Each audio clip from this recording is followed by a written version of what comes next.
fuck's that guy? Yeah, the Supercross ambassador. They'll be like, this Supercross ambassador. Who? The tall unemployed guy over there. First of all, thanks to everyone for coming down and joining us for the Australian Supercross Press Day. Great to have so many of you join us this morning. But firstly, I've got an Australian Supercross ambassador here with us, Adelaide legend, AFL legend, Charlie Dixon. Thanks for joining us down here, mate. Extremely excited to be a part of this event. I mean, last year I had an absolute blast, and can't wait to watch these guys go to work out here too. So thanks a lot for having me. I'm really excited. Very cool for Australian Supercross to partner with the Adelaide 500. I mean, you're a huge part of this event. You're an ambassador for the total event. But what, for an ambassador in the event, what does it mean to bring Supercross here? Yeah, absolutely. I mean, the Velo have done an amazing job at bringing a bunch of events in the one area, and over the next 4 days, it's massive, and it's so important to not only like these guys who are out here competing, but obviously the younger generation coming through, and people who don't know that they love this sport without seeing it. I was one of those guys until I actually saw it. It's amazing, and it's very important to have that, and I think Adelaide in itself is doing an amazing job in creating these events and bringing these guys in town. Awesome, man. Thanks very much for joining us. We look forward to seeing you throughout the event. I know we got you in the show opener. Hope you got those lungs ready to go for the gentlemen start your engine. But thanks for coming past, and we'll see you throughout the weekend. That's too easy. Cheers, mate.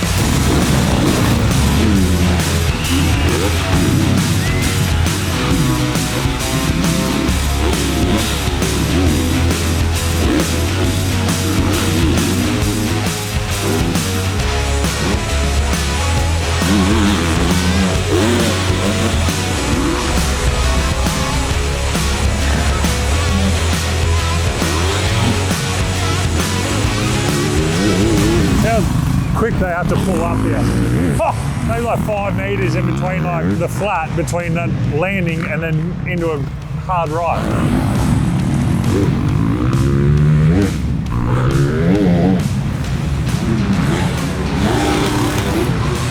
Oh, this is a crap. Yeah, one of them's on my bike, so we'll bring it in a minute. Yeah, so that's pretty much what I do on my bike, but maybe a little bit better. No. Next year, yeah, I'm in. Next year, I'm in. On the 110s, please. I'd love to just roll over all these on the 110. That'd be so much fun. So how are you finding being in Australia? And it's good. The last 2 years we've been here also, like once, just for about a week. But this time we're actually doing the full Australian series. Yeah, cool. It kind of came up last minute. It was like our first race was October 12th, and we actually got the call to come do it like September 30th or something. Yeah. So it was awesome. a really quick turnaround, and everybody's been talking up the Adelaide 500. Like we're gonna race alongside the supercars, and I didn't really know much about it. But now that I'm here, I'm like, this is a big operation. Yeah, it's a massive event, and like what they've put in, like when they said they're going to do this, and they have the speedway somewhere else as well. So super excited to be sort of part of it. And like I only sort of been new to the sport for like maybe last year I came and watched, but I'm going to Melbourne as well, and in the stadium where you guys are going to be in Melbourne, that's where we used to play. Cool. So so it's going to be different to see all the dirt and you guys around there. That's one of the better races we do. Like the dirt that they use for there, really good, and it's indoors, so it's like we don't have to worry about the sun drying it out or anything. So it's but this is a lot of fun. This is cool. Oh, awesome, mate. Thanks for chatting, and you too, mate. And we'll good luck, and we'll be watching. Yes, sir. Cheers. All right, we got Brett Metcalf here, local lad. How are you feeling? Yeah, feeling good. It's cool to be here in Adelaide at the 500, and the Supercross is a nice feature for us here. Yep. That was fun. Like we just finished press day, a little bit of a hit out, and I think there's 3,000 school kids in total here today. You can hear them screaming in the background. That was like better than the crowd we've had. Like the noise was awesome, So that's fun just to see kids never experienced this before and seeing us jump, and that's what it's all about. Being here is a major part of showcasing this sport. You said that this is going to be like your last tour sort of thing. As someone who's just retired myself, like how's that going to feel for you, and like what's the plans moving forward? No, I'm excited for it. It's been 24 years of professional racing. I'm 40, and my body's saying that's enough. I finally got to that point where I'm like, all right, I can't do what I wanted to do, but the mind can, but the body's slowly starting to not be there. But I love this. That feeling the feeling. But I love the sport, and I'm just thankful I can still continue doing it with the support of Penrite, Coach 24 Kawasaki, and all the sponsors has been amazing. 3D Sideworks here from Adelaide and Rat, and everybody that supported me. It's pretty cool, but I'm just happy to be here at hometown, and I got 2 more, so this one in Melbourne, and I'm excited for both of them. Awesome, mate. Well, thanks for having a chat. We'll see you in Melbourne because there's a bunch of lads coming over, so all the best, mate. We'll be watching. Cheers. Thanks, guys. Hi guys, we are back at the Adelaide 500. We are here in the Honda Centre, or with your The Red Centre. The Red Centre. Are we allowed to say that? Yep, I the Red think so. Centre. Yeah. Talk it through, mate.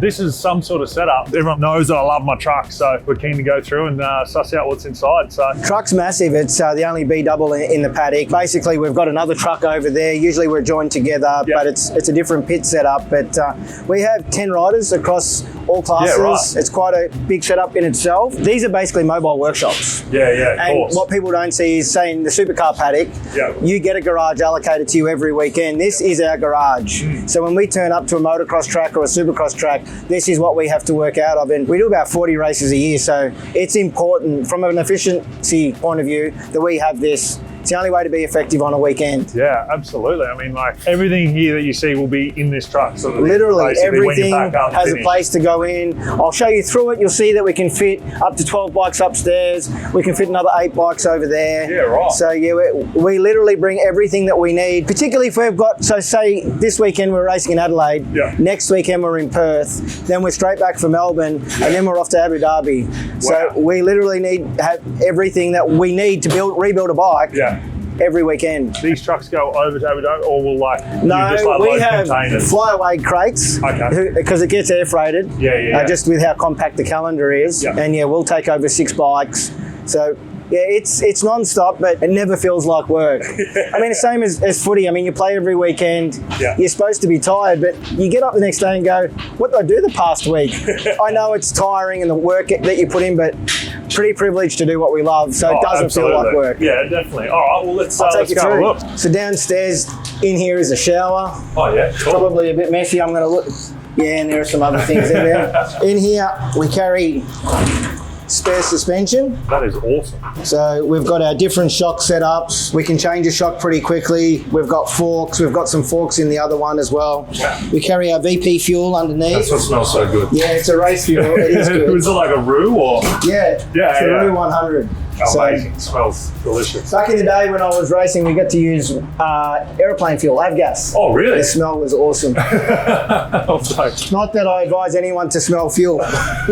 Unless you really, really like it. So we carry everything that we need in case we need to swap discs, swap brake pads. These are our ECUs, so they're programmable, so we can map the fueling on our bike. Yeah, so then like they basically have already got the maps in them, and you just chuck them straight in. And then we'll run different maps. Consumables, if someone crashes, which we hope they don't, we've got grips set up already, foot pegs. We had an incident today which you just never see. A rider got jumped on and the foot peg broke. Literally missed his foot on the foot peg by, it'd be millimeters, and the other rider just crossed up, landed his front wheel on it and broke the peg. One of those things where you go and buy Tats Lotto after that happens and you don't get hurt. But every drawer's got different things in it. So literally, a guy like Dean Wilson, and we'll go over and see his bike, he's a bigger guy on the bike. So he's got a lot more pressure on the bike. He's dragging a lot more weight. So to do that, you're on the clutch coming out of a corner to get it to go as quickly as it can go. Comes out on the clutch and it's abusing the clutch. And then again, off the start, he's a bigger guy that's getting pulled off the start line. So we will literally change a clutch a session with him. A session. Now, we could run that clutch the following week, but just, we want to be precise. Everything is about precision and we can't afford anything to go wrong. So it's also a safety thing for us. But then you've got a guy like Joey Savacci who's 64 kilos and he will use a clutch across 2 events. So very different techniques, but we're always ready to go. That's cool. And efficiency is everything. So you saw those clutch packs were already built, ready to throw straight in the bike. There's so much stuff in here. Seat covers, graphic kits. We got to keep our bikes looking new. Our locals, Sam Moore, who owns SKDA. Phenomenal story. Like in a very short period of time, he's become the #2 graphic company in the world. Oh, wow. And it's just here, in the world, out of Adelaide. And I started with him him when he was working from his mum's kitchen and he was having someone else print graphics for his designs. Yeah, sick. And literally he has gone from there to a company with 35 staff 2 minutes away from here. And I'm really proud of him. Nothing to do with being South Australian. Yeah. But I'm just proud of him as an Australian, like literally the number 2 graphic company in the world. That's awesome. What's his name? Sam Moore, SKDA. SKDA, that's the guy. Again, Dean being such a big guy and the way he grips the bike. Some of these other guys will use one graphic set in the day. Yeah. Probably don't need to replace it. Dean destroys it in one session. Yeah, right. In like 10 minutes. He's got the grip of death. And then he makes me put grip tape on everything. Yeah, and he'll rip the grip tape off. He'll rip the plastics. Okay. And it's just the way he holds the bike. Yeah. Being that he's a bigger guy, it helps him keep the weight down. The smaller guys move around a lot more, but his upper body and legs just move and it will rip the bike apart. Wow. Again, I think that's why my graphics are all ripped as well. Do the same thing. I think that's one of the things people don't get is like how much harder it is for him being that. Oh, it's hard for him, but literally how hard they're gripping the bike. It's a 110 kilo bike. Yeah. The torque of the motor. The bike honestly wants to explode away from your body. Yeah. And people just think it's a cushioned seat with a throttle that you just sit on and just ba-ba. Well, that's what I thought until I actually started like doing some trail and stuff. And it's like, I came back from the ride like, couldn't open my hands. Grip of death. Yeah. Like it's either grip or death. And then when you've got a guy like Dean that's trying to keep his body weight forward when he accelerates, because he's got so much weight on the back. Yeah. If he puts the power on, he's back off here. So he's constantly holding onto that bike. And there are sections of that bike you just go, how? But that's anyway, so cool. Upstairs here, this is a little kind of getaway for riders. Yeah. Obviously on days like today it's really hot, so the air condition is good. Up here the guys make a mess, but we allow them to. Usually not many people see it, but as you can see we can hold 12 bikes here. Yeah, right. So this all gets folded away, put away, and you have 12 bikes. Yeah. Everyone has like a little locker. And then up here, yes, it was built for me. Yeah, perfect, mate. Yeah. It's just like everyone says it. And then you come up here, we've got the roof that lifts off. Yeah, perfect. It's really good to be able to see what's going on, and we can report back and we can film from this. It's a vantage point. Yeah. So yeah, it's good. This is killer. This is Ryan. Oh, g'day, mate. How you going? Nice to meet you, Charlie. So Ryan is Joey's trainer. Yeah, okay. And we were just talking about the strength required and everything out there, because most people just assume you're just gripping, you're just sitting on a cushion seat and turning the throttle. Yeah. A lot of it's just functional training. I do a functional movement screening. I don't know if they're doing that. Is your background footy? AFL, yeah. Okay. Yeah. So ours is like that twitch movement sort of stuff, that's more like range of movement more than it was like back then. It was just lifting weights. So maybe similar to a bit. Functional stuff, and then just trying to work out where his weak spots are and improve those. Yeah. And then the other thing is just sort of cross training with different heart rate zones, because as Yves said, a lot of people think you just sit on it, twist the throttle. It's probably pretty low, but really he rides. Yeah. Right, so you experience the last couple of years. Yeah. Well, I said the first, my mates, we do trail ride sort of thing, and I got a Husky 500 FE that I bought off another mate. But I was like, let's go riding, and then I could not believe. I grew up around riding mountain bikes and stuff, and I could not believe how cooked I was afterwards, and I couldn't open my hands. I was like, just forearms are sharp. Yeah, shoulders, done. I was no good. Yeah. So then I'd go for rides. I was like, I'll only ride on a Sunday after a game if I got through the game uninjured. So then I was like, recovery ride, and wouldn't post it and everything. I just retired this year, so now I can actually jump in and do it full time. I'll do as much as I can. So many supercar drivers are the same. Yeah. They won't post anything. Yeah, I know. That's it.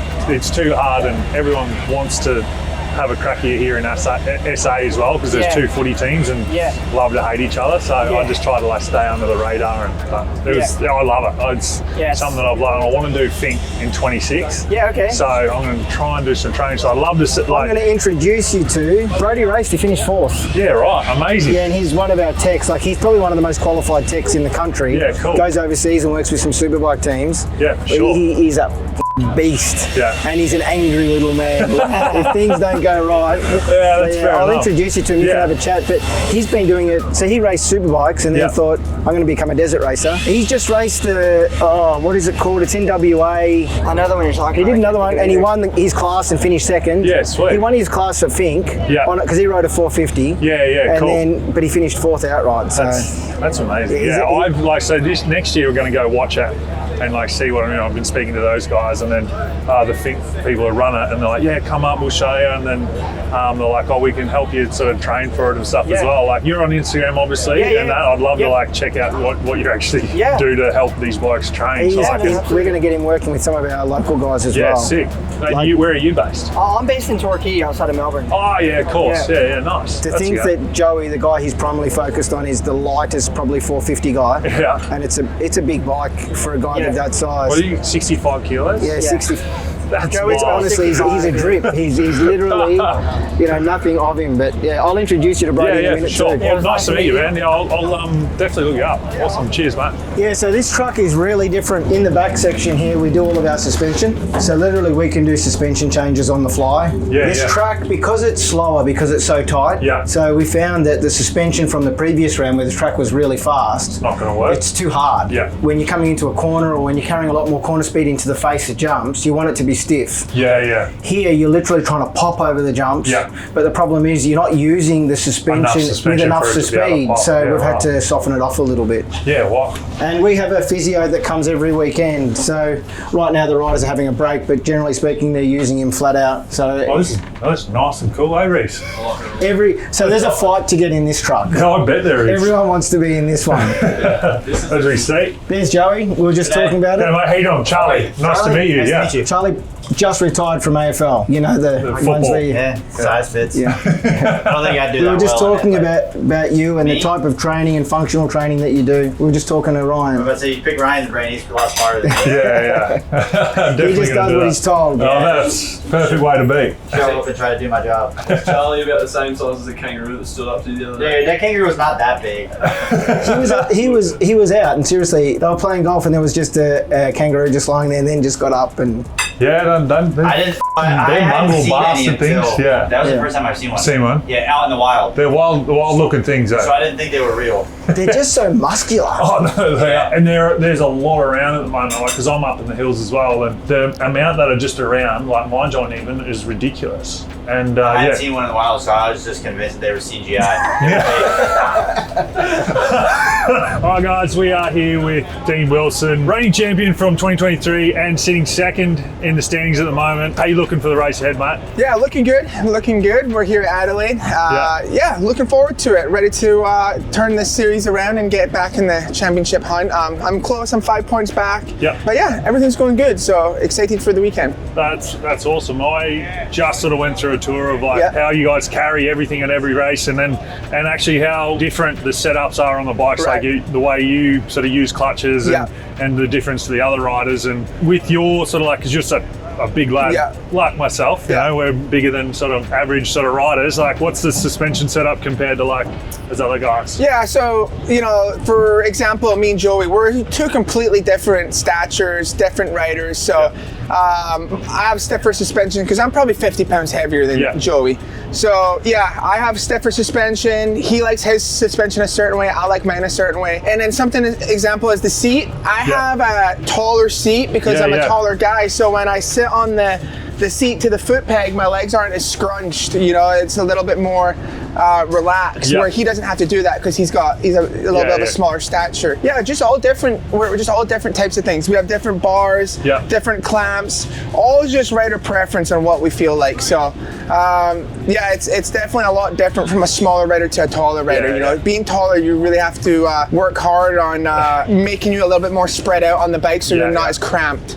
So that's something that I've always had to work on. Yeah, absolutely. And how are you finding the track here, and obviously with the Velo 500, with all the racing and everything like that, how are you finding it being in the sort of middle of this Motorama festival? Yeah, I think it's awesome. It's cool to have the Supercross track here at the Adelaide 500. Yeah, it's a little bit of a smaller track, but they just kind of worked with what they had. Yeah. Usually we're on bigger tracks, but it's going to be interesting racing. We have 4 7-lap races. Yeah, it's going to be real exciting because it's tight. You know, to pass, it's going to have to be aggressive. So we'll see how it goes. So no, other than that, it's going to be good. All right, man. I'll let you get back to it. Thank you. All the best the week for the rest of the weekend, and we'll be watching. So thank you. Thanks for having me. Giving us the time to go through it. Cheers, mate. Appreciate it. Cheers. Thank you. How you going? You're working, bro. Good timing. How you going, man? Yeah, good. Good. Cruising. How you going? Tired lap. Yeah, it's fresh and new. Definitely different. Yeah, like I was sort of like not sure what I was going to do, and then it all happened, and I was like, oh well, shit, I've got to jump into this other stuff now. And but I sort of went straight overseas to Spain for my sister's wedding, and then I was like, shit, what am I going to do? So yeah, so you like we work full mechanic, work on the bike. Yeah. Full dad like that's sick. It's kind of like I'm at the end of the line though, because from here he goes to the next, and I don't want to work on the Porsche. So kind of I enjoy this bike to be honest. How you doing, mate? Good. But the next phase, I'm like, oh, yeah. Absolutely. Sorry, mate. But anyway, I'll let you get back to it, man. It's good. Yeah, I'll be back in tomorrow. Awesome. Hey, mate. How you doing, Charlie? Kyle, nice to meet you, mate. Now, this bike's a little bit different than the normal ones that are going to be floating around here in the next couple of hours. What's the difference in this one? So this one is basically a pretty special bike, to be honest with you. Yeah. There's only this one in the country. Oh, wow. It's Daniel Sanders' bike that he competed on in Morocco just recently and did very well. He actually won the race there.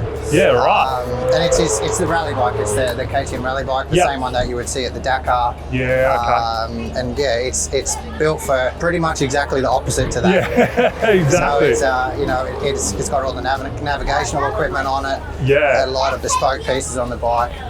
It's a factory bike built in Austria. Yeah, right. And yeah, very special. Like that GPS, so you can see that looks very hard to actually like. What is it? I'm not sure you know what that means, but like. No, so basically it's all scrolls basically. Yeah, so when the K's tick over, that'll tick over as well? No, so the boys actually have to manually do that. Oh, really? So this is basically, they have all the instruments and everything like that. They'll have I guess it's like a kilometre readout that they'll reset every time they get to a waypoint on here. So they basically they're racing through the desert, keeping an eye on their waypoints. But also keeping an eye on the scroll and the roadbook and everything like that. So, and then they will turn that as they're riding. So they can. So this is all controlled. All controlled there. Yeah. Wow. Okay. Yeah. That makes sense. This is wild. They're pretty special, to be honest with you. It is. Yeah. It's all extremely lightweight. So it's not based on anything. So it's literally specifically built to go and do the rally. The rally, the Dakar and stuff like that. So this is obviously fuel, and then. So that's fuel also. So, reserve. Yeah, exactly. So they got tanks up the front, which that holds, I think you're upwards of about 15 litres. Yeah. And at the back, much the same. So total, you're up around that 30 litre mark. And that sort of makes, I suppose that would have to balance the bike out much better. And then even, so when they actually start the rally races too, they have to have water on board because they're obviously going out long away from anywhere really. They've got long stretches between sort of point A and point B. And so they have to start the stages with X amount of water. So they have a water tank underneath them as well. This is a wild bit of gear. It is, yeah. And would you say this is the only one in Australia? It is, yeah. So Daniel Sanders, this one belongs to him. He's got this one, and then he actually has a second one that's coming now. And he basically uses them as training bikes so that when he leaves here, he can go and basically be comfortable on the race bike when he gets to any of the World Rally events around the world. Okay, and these are a 450 or a 500? 450. 450, yeah, right. Wow, that's a wild bit of gear. Thank you very much for talking us through that, mate. I appreciate it, and keep moving. Cool. Cheers, mate. Thank you.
Come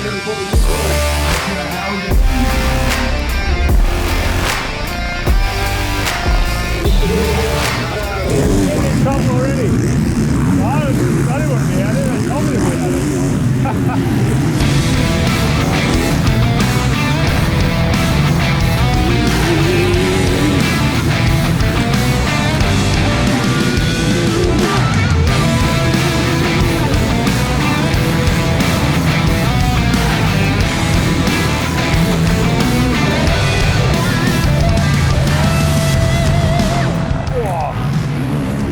Come into that one, so cool.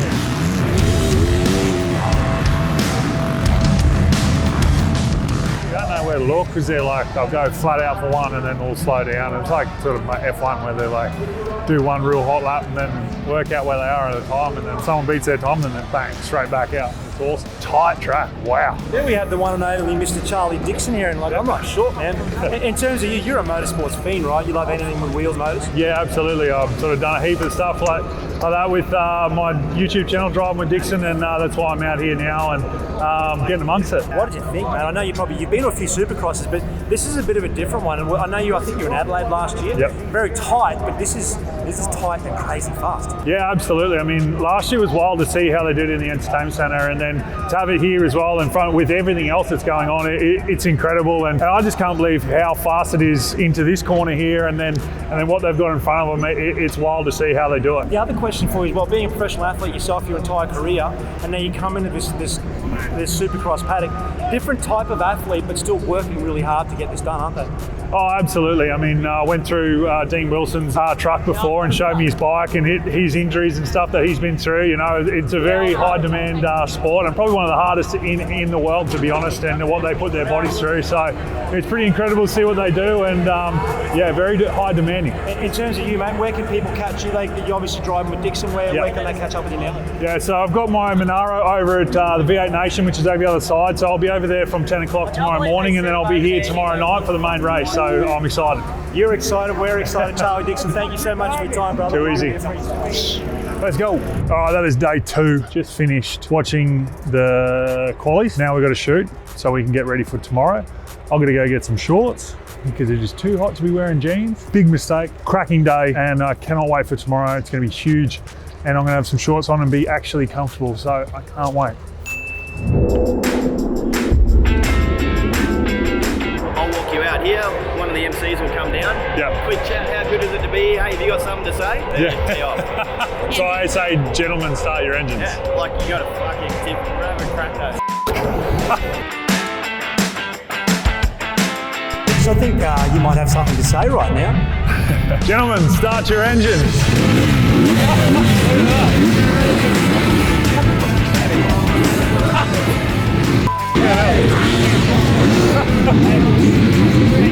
Thanks, mate. I was that nervous. I was a little bit worried about it, but hey, we got it done, so that's all that matters. All right. Oh!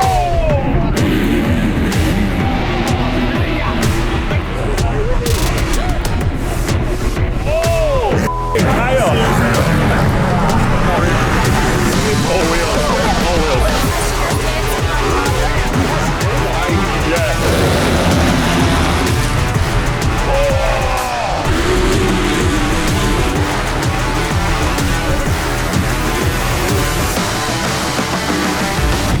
That's going to be it for the Supercross. Still racing to come, as you can see, so we're going to go and watch it, but thanks for watching. We'll see you next time.